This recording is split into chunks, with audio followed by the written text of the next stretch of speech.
Hola, muy buenas noches amigos, amigas. Bienvenidos una vez más a este canal, La Sinfonía del Pensamiento. El día de hoy vamos a proseguir con este proyecto que tiene que ver con la educación espiritual. En el video anterior les comentaba que la filosofía a veces es muy especulativa y ha recibido críticas muy fuertes porque parece ser un conocimiento que no se apega a la realidad o parte solamente de supuestos o de hipótesis, pero no de hechos que están situados en el mundo. Desde luego, yo afirmo que en cierta medida tienen razón y sin embargo, el día de hoy quiero estar mostrando frente a ustedes cómo es que concibo la filosofía como una forma de práctica, la filosofía como una aplicación que se puede concretar en el mundo. Y para ello he escogido algunos artículos que circulan en los diarios de México. Particularmente habré de referirme a unas noticias muy específicas y una vez que las haya leído delante de ustedes, voy a hacer el análisis desde la filosofía. ¿Qué es lo que la filosofía nos puede decir a partir de estos hechos que son vigentes, que son actuales y que en este momento están representando o una problemática o una situación que merece ser atendida, que merece ser puesta sobre el ojo observador? Y bueno, comenzaré entonces con esta primera nota. La escribe Angélica Enciso en el periódico La Jornada y esta nota dice lo siguiente: en La Nación no existe suficiente información para definir el estatus de los tiburones. Se dan permisos de captura, aunque hay varios que están en riesgo en listados internacionales. Y se ha encontrado que se comercializan en lugar de bacalao y otros productos, señaló la especialista, que también es vicepresidenta de Oceana México, Renata Terrazas, en el contexto del Día Internacional del Tiburón. Continúo con la nota. El tiburón toro y coralino están catalogados como amenazados en la lista de la Unión Internacional para la Conservación de la Naturaleza. Hasta ahí termina la nota. ¿Qué es lo que se está revelando aquí? Una negligencia, un descuido. Se está revelando también el que se ha abusado de la libertad que se ha puesto en las manos de estas personas. El personaje de Antígona, que da nombre a una de las tragedias más conocidas escritas por Sófocles. Recordemos que Sófocles, junto con Eurípides, junto con Esquilo, son tres de los grandes trágicos griegos. Pues bueno, Sófocles, en su tragedia que se llama Antígona, su personaje que lleva ese nombre, afirma lo siguiente: sé lo que debo hacer, pero no me gusta hacerlo. Aquí tenemos entonces cómo la filosofía, en este caso, desde la literatura, desde esta tragedia griega, nos está señalando. Sabemos muchas veces lo que debemos hacer, lo que tenemos que hacer, y sin embargo, no nos importa. Lo omitimos lo pasamos por alto o simplemente no le damos la seriedad que el asunto merece. Federico Nietzsche, el filósofo alemán, en Así habló Zaratustra, una de sus obras más conocidas, más difundidas y también, de alguna manera, más aclamadas. En su diálogo que tiene con una anacoreta, el personaje Zaratustra encuentra que la anacoreta le recomienda: no vayas a visitar a los seres humanos. ¿Por qué quieres ir a visitar a los que duermen, estando tú tan despierto? Mejor quédate entre los animales del bosque. Sé un oso entre los osos, un ave entre las aves, pero no vayas con los seres humanos, porque son ingratos, porque podrían darte una terrible sorpresa. Zaratustra, sin embargo, sabe muy bien que el ser humano es todavía una obra que no ha sido terminada. Es una flecha del anhelo, el anhelo de alcanzar una humanidad distinta. Pero es precisamente esta situación como la que describo, donde todavía no se clasifica bien a bien todas y cada una de las especies de tiburones que se conocen hasta el momento, y los especialistas que han logrado la clasificación se encuentran con la sorpresa de que dicha clasificación se puede pasar por alto, incluso aun cuando hay tiburones en peligro de extinción, que se encuentran en riesgo, o que simplemente, como el tiburón martillo, prácticamente están en una situación irreversible. Esta es entonces la primera nota que comparto con ustedes. ¿Qué es lo que nos dice la literatura? Primero, que sabemos que la naturaleza humana es muy voluble, muy variable, cambiante, pero también, y desde la filosofía, en este caso apoyándome en Nietzsche, lo que nos dice es: el ser humano es un elemento tendido entre dos abismos. Está jalonado por lo bestial, pero también por la grandeza. Hay un abismo en medio de la grandeza y de lo bestial. El ser humano se encuentra allí, tratando de decidir hacia qué lado inclinarse. La segunda nota que voy a compartir con ustedes, también al igual que esta anterior, es del 14 de julio. Es una nota actual. Y esta nota se le atribuye a Ricardo Monreal y nos dice lo siguiente.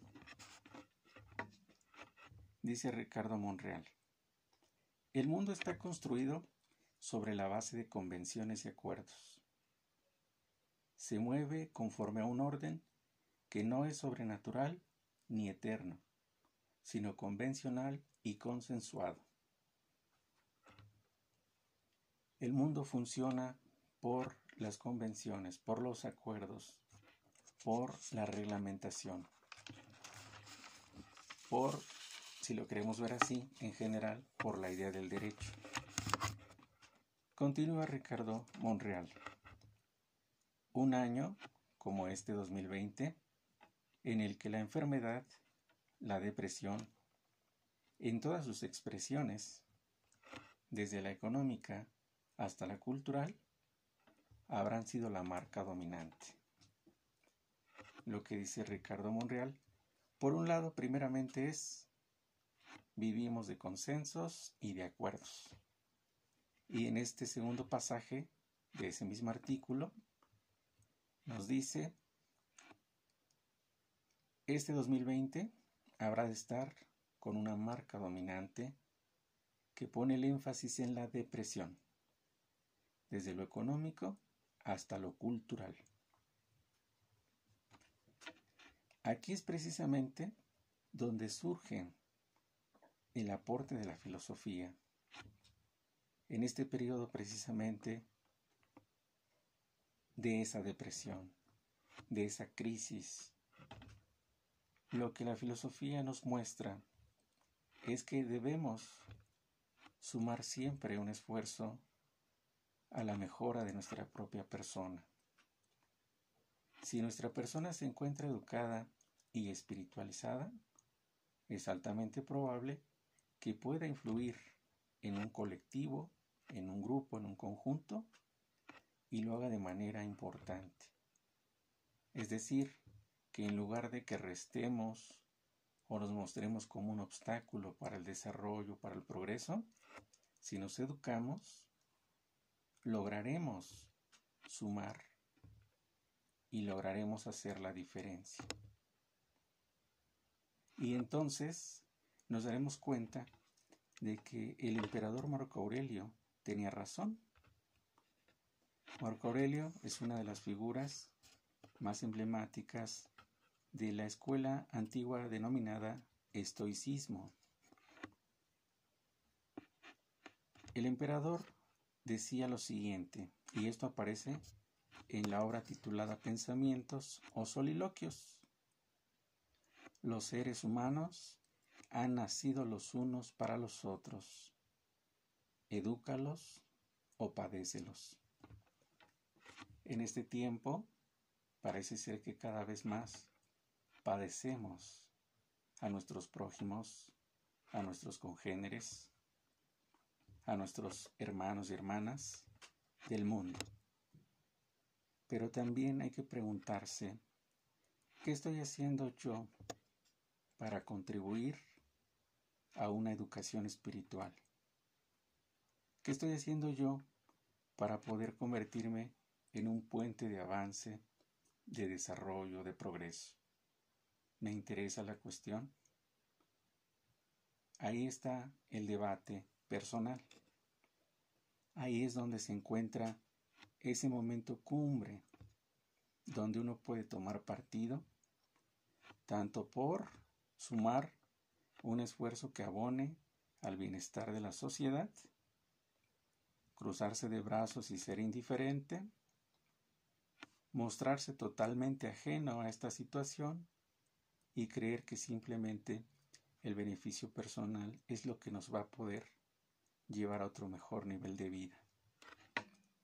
Somos seres sociales por naturaleza, pero tenemos que buscar justamente la manera de socializar, cómo poder vivir en sociedad, cómo poder vivir sabiendo que hay una efervescencia de pensamientos, de costumbres, de hábitos, que muchas veces parecen ir en contra de lo que creemos o en contra de lo que pensamos. El relativismo moral o el relativismo ético o incluso lo que se conoce como el relativismo epistemológico se encuentra como un problema que es digno de tomarse en cuenta.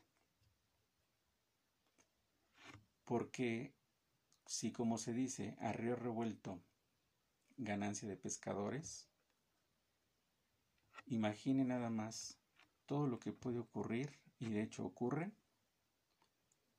cuando cada quien lleva agua a su molino, cuando cada quien mira por su propia persona o por su pequeño grupo familiar y se cierra hacia el ámbito comunitario, hacia el ámbito social. Estamos yendo entonces contracorriente. No se están respetando los consensos, los acuerdos, las reglas del juego social que establece esta idea que Monreal comparte, pero por otra parte, y ante la depresión, está quedándose una marca que surge a través de la pandemia. pero cómo contrarrestarla. Y no solamente esta depresión, sino también cualquier otra problemática que haya, que surja. Pero bueno, vamos a dejar hasta aquí esta segunda nota de Ricardo Monreal. Voy a pasar ahora a una tercera nota, también ha sido extraída de los diarios de circulación. Las palabras aquí asentadas corresponden a Luz Rosales Esteva, que es la titular de Indesol. Indesol es el Instituto Nacional de Desarrollo Social. Esta especialista y esta titular de Indesol participa en el curso en línea Masculinidades Alternativas Libres de Violencia. Y se destacó en ese curso la necesidad, escuchen muy bien, de establecer un pacto de convivencia entre los hombres y las mujeres que nos permitan acordar relaciones igualitarias sustentadas en nuestro marco normativo nacional. Se requiere de la colaboración de los hombres y mujeres, pero sobre todo de los hombres, para deconstruir el sistema machista y además, dijo la especialista, que la violencia en contra de las mujeres y niñas no se abatirá si no se va a las causas que la generan. No se solucionará esta problemática solo atendiendo a las mujeres violentadas, sino yendo a los hombres que generan las agresiones. Lo que nos enseña la reflexión filosófica es: no se le pueden pedir peras al olmo y nadie da lo que no tiene. ¿Cómo podemos entonces hacer frente a esta problemática tan penosa, tan honda, tan profunda, tan arraigada como es la violencia de género? ¿Cómo podríamos erradicar este flagelo tan sensible que está carcomiendo las entrañas de nuestra sociedad? Nuevamente, con la filosofía de la educación espiritual, con la filosofía que educa la voluntad, que educa el juicio, la razón, a través de la reflexión. El filósofo alemán Martin Heidegger, que escribió la obra traducida a nuestro idioma como Ser y Tiempo, nos dice: la filosofía ya habita en nosotros, pero está encadenada, está dormida. Es necesario hacer un esfuerzo penoso para despertar la reflexión y que entonces la filosofía se libere y junto con ella nos permita a nosotros liberarnos. Para esta problemática tan delicada, que como dice Luz Rosales Esteva, es prácticamente poner el dedo en la llaga, educar, pero desde las causas, no solamente desde la superficie. Hay que ir hacia lo más penetrante de la cuestión. Hay una necesidad de educar desde la niñez, porque si no, ocurre lo que ha señalado Bárbara Kruger. En la violencia olvidamos quiénes somos. O como lo decía el poeta libanés Gibran Jalil, si nosotros queremos hacer justicia por mano propia o queremos aplicar la ley del ojo por ojo y diente por diente, entonces acabaremos ciegos y sin dientes todos.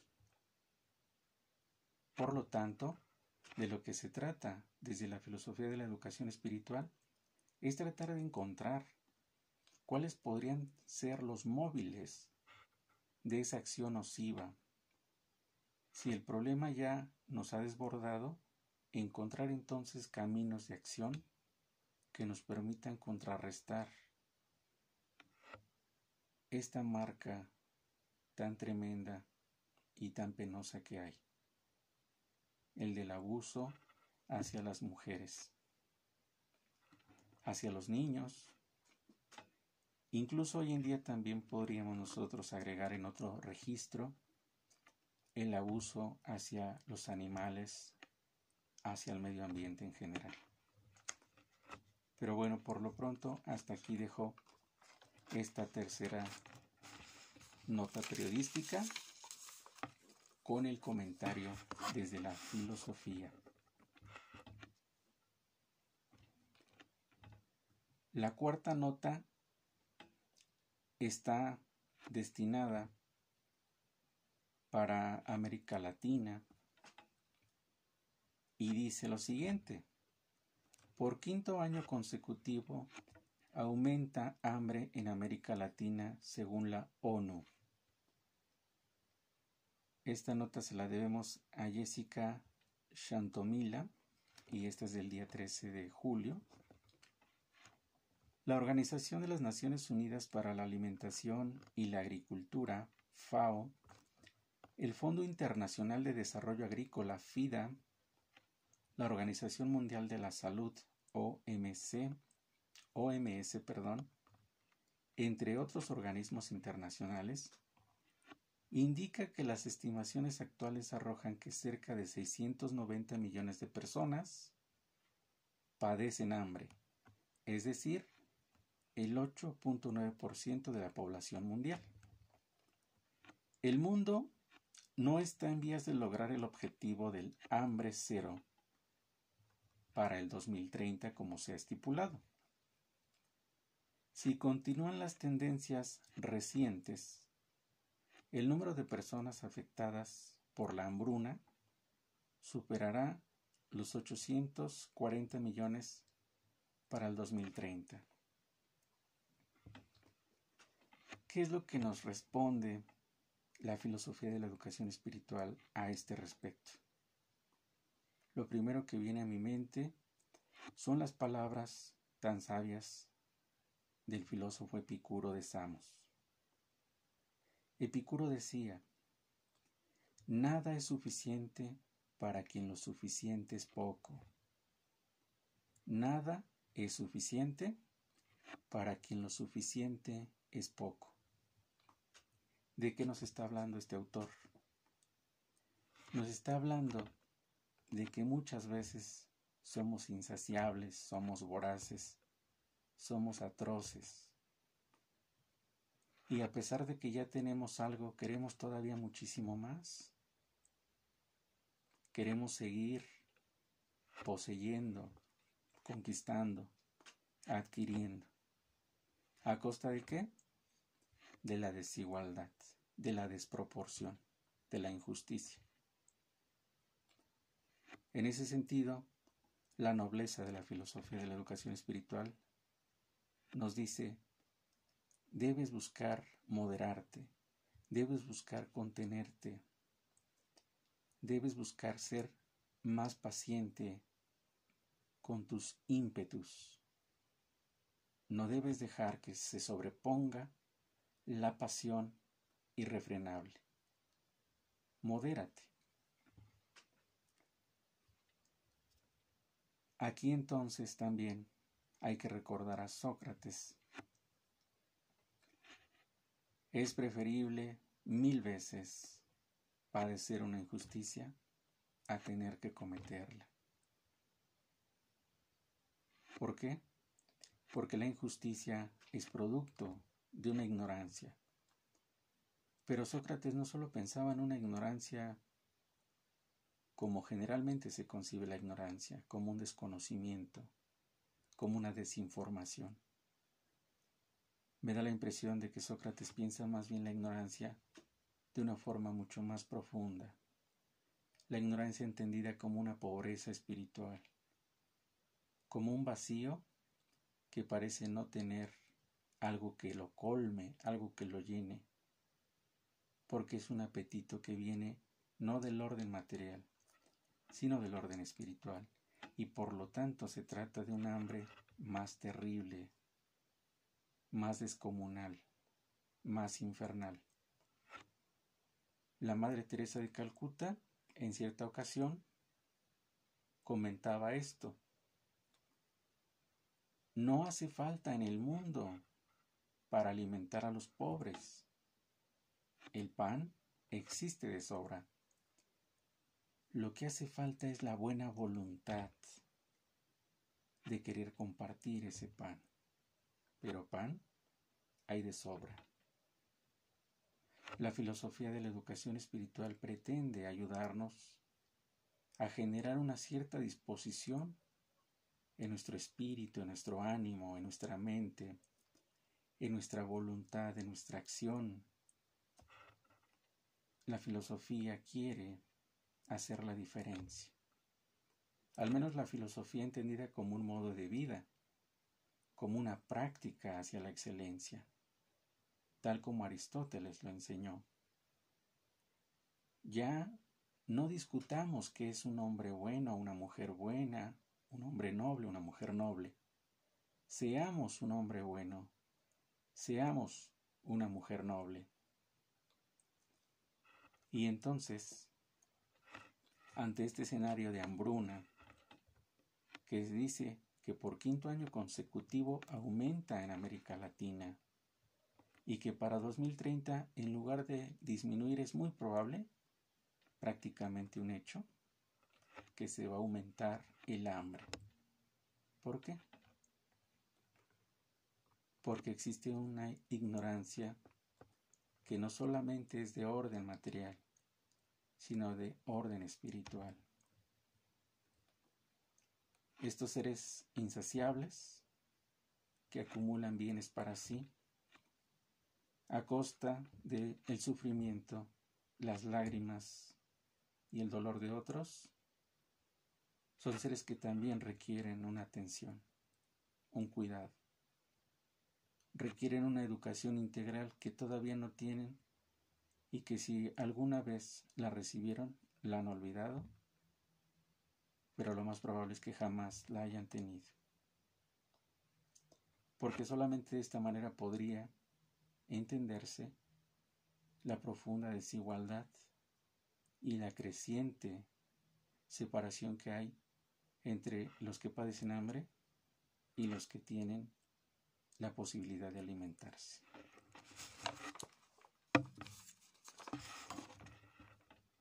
Y bueno, para cerrar, amigos, amigas, este video, una nota más agradable, una nota que nos puede serenar el corazón, el alma.